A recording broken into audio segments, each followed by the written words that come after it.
At first glance, J-Craft appears to be born in the Med, but in actuality, they're built on the Swedish island of Gotland in the Baltic Sea by a small crew of boutique boat builders.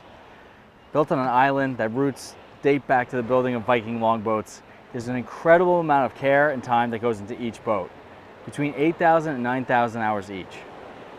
J-Craft was founded in 1999 when they built their first yacht for none other than the King of Sweden. It can be argued that every boat since has been built worthy of royalty. Usually only found in exotic locales like Cannes, Saint-Tropez, or Lake Como, this boat feels right at home in the waters between the North and South Fork of Long Island, and that's where we're testing the boat today. The boat I'm on today, the 42 Torpedo R, is 13 years old, but features many of the brand's calling cards, such as the incredible woodwork, complete with 19 layers of varnish, all the stainless steel touches that are built in-house. It really is an amazing testament to the craftsmen that built this boat. A base price for this model, the 42, is coming in around $1.56 million, but with different additions like the Seakeeper and other specialties, we'll probably bring the average price closer to 1.8.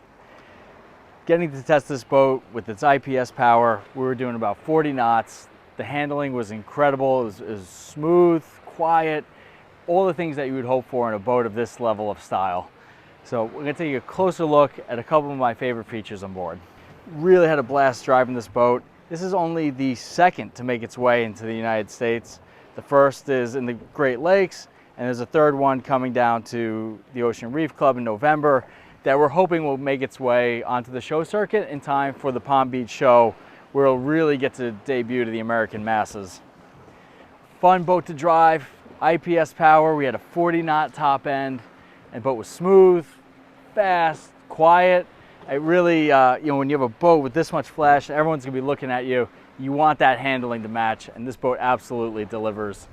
So let's take a closer look at a couple of my favorite features aboard.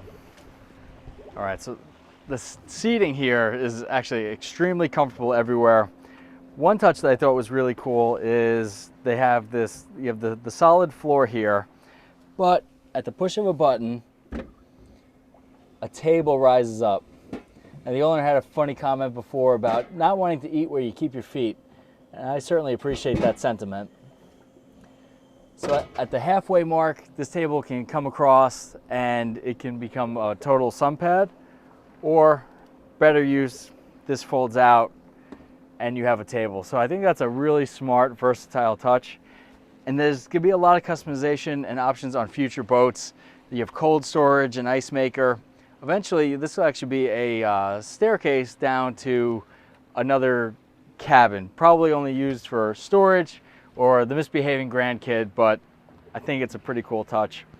Again, customization everywhere. You get these automotive dashes and helm that I think is really smart.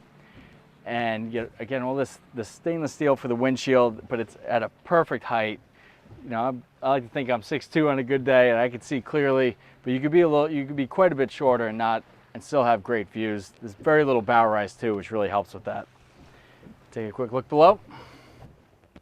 All right, coming in below. Really nice headroom and kind of a surprising cabin for a day boat of this size and type. This table right here lowers hydraulically. Future ones will lower electrically, so that can be a berth in a pinch. I'll always show the head on a bunch of boats, but worthy of this one. Good stand-up room and a separate shower. It's kind of funny over the head here.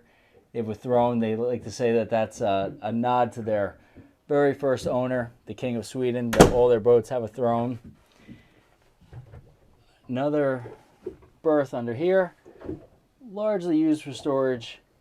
But again, the owner of the company mentioned that he spent a week aboard the boat and that cabin suited him just fine. All in all, just a stunning boat. Gotta love that 1950s and 60s style. Both American systems, modern propulsion. Taking pictures and video of it earlier. Hard to find a bad angle. This one's a stunner. Stay tuned for more on the J-Craft 42 Torpedo R in an upcoming issue of Power Motor Yacht or at pmymag.com.